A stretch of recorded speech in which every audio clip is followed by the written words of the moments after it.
Hello বন্ধুরা, good morning. কেমন আছো তোমরা সকলে? আশা করছি তোমরা সকলেই ভালো আছো আর সুস্থ আছো, আর আমরাও ভালো আছি।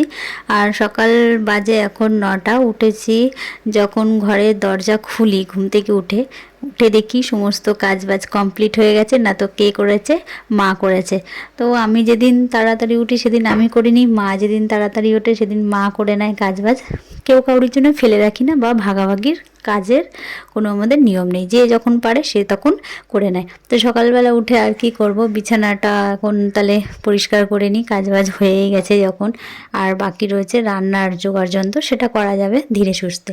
আর বিছানাটা তুলছি একটু বেলা করেই, কারণ মেয়ের স্কুল নেই, ছুটি, ঘুমোচ্ছিল। তো তার জন্য যখন উঠলো তখন ঝেড়ে নিচ্ছি। আর দেখো, ঝাড়া বিছানার পরে একটু নিচে ধুলোবালি পড়েছিল, আবার একটু ঝাড় দিয়ে পরিষ্কার করে নিচ্ছি। তো এটা বেশিক্ষণ থাকবে না, আবার খানিকক্ষণ বাদে আবার বালি বালি হয়ে যাবে, বিছনার চাদর এলোমেলো হয়ে যাবে। মেয়ে এরকমই করতে থাকে।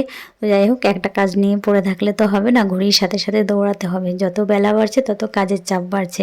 তো যাই হোক, এখন চলে যাব রান্নার দিকে, কারণ রান্নাটাও তো করতে হবে। খিদে পেয়ে যাবে, বলো, কাজ করছি এত, খিদে পেয়ে যাবে না?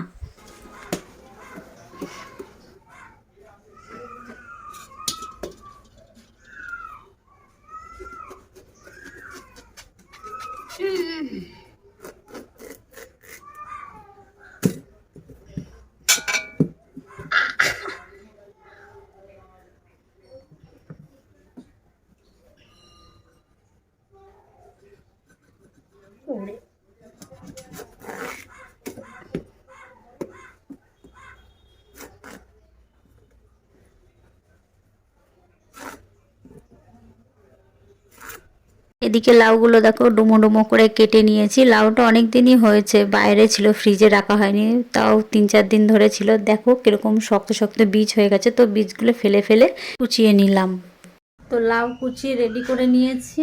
এই দেখো এখানে এই যে জিজি জিজি করে এই যে কেটে রেখে দিয়েছি, আর নুন মাখিয়ে নিয়েছি।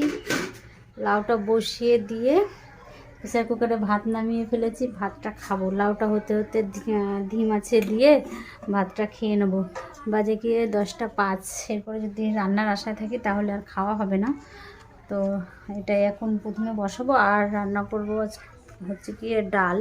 ডাল রান্না করবো। পাড়াতে মাছ এসেছিলো, মাছ সেরকম ভালো নেই। তো ডাল ভাত, ডালের সঙ্গে একটা ভাজা, আর এই লাউ, এই আর কি।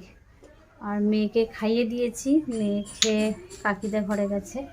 তেল ঢালতে হবে, পরে ঢালবো। এখন এই লাউটা বসিয়ে নিই, তারপরে খাবো। চলো পরে দেখা হচ্ছে।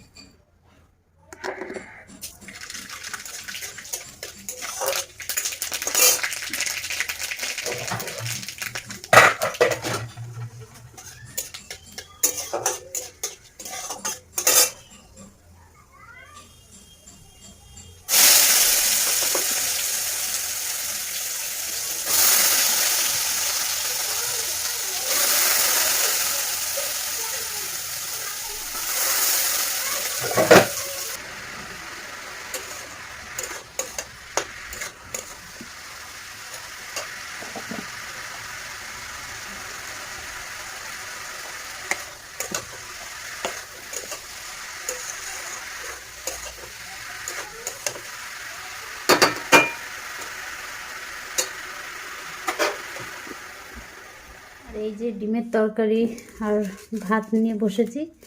কালকের ডিমের তরকারি আর ভাত, কিছু করলাম না, শুধু গরম ভাতটা করে নিলাম।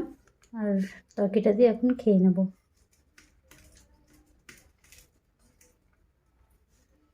খেতে ইচ্ছে করছে না মেয়ের সঙ্গে।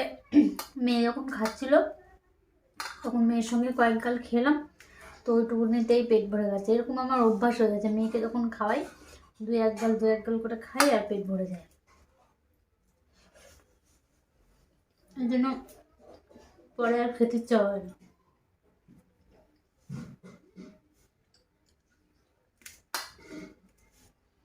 ওদিকে লাউটা বসিয়ে দিয়ে এসেছি,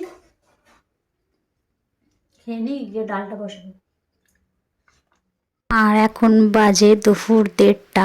আমি ডাল আর লাউটা নামিয়ে রেখে দিয়ে চলে গেছিলাম ব্যাংকের কাজে। যেহেতু আমি গোষ্ঠী করি, তো তার জন্য গোষ্ঠীর টাকা ব্যাংকে ফেলতে গেছিলাম। শুধুমাত্র আমার টাকাটাই, আমি বাড়িতে ছিলাম না, এবার টাকা রেখে যেতে ভুলে গেছিলাম, তো সেই কারণে আবার আমাকে আলাদা করে যেতে হলো ব্যাংকে নিজের টাকাটা ফেলতে। তো এসে আবার আলু কুচিয়ে আলু ভাজলাম ডালের সঙ্গে খাবে বলে। মাকে বলে জানি, নাহলে মা কুচিয়ে রাখলে ভেজে মানে ভেজে নিয়ে নিতে পারতো, তো বলতে ভুলে গেছিলাম। যাই হোক, এসে তাড়াতাড়ি করে কুচিয়ে বসিয়েছি। আর দেখো মেয়ের ভাতটা বেড়ে নিচ্ছি। কাঁচা লঙ্কা দিইনি ডালে, আর ডালটা করেছি টমেটো দিয়ে, শুকনো লঙ্কা ফোড়ন দিয়েছি, সর্ষে ফোড়ন। তো লঙ্কাগুলো দেখো ওর ভাগেই সব যাচ্ছে। তো যাই হোক, ভাজাটা হয়ে গেছে, তার জন্য ভাতটা বেড়ে রাখলাম। এখন আলু ভাজা দিয়ে ওকে খাইয়ে নেবো। আর ওকে খাওয়াতে খাওয়াতেও বেজে গেছিলো 2টো, জানো তো। আর টিকটিক টিকটিক করে খেলো। তারপরে ওকে খাইয়ে দিয়ে আবার আমি গেলাম স্নান করতে। আমারও খেতে খেতে সেই বেলা হয়ে গেছিলো। তো চলো, সবাইকে আজকের মতো টাটা।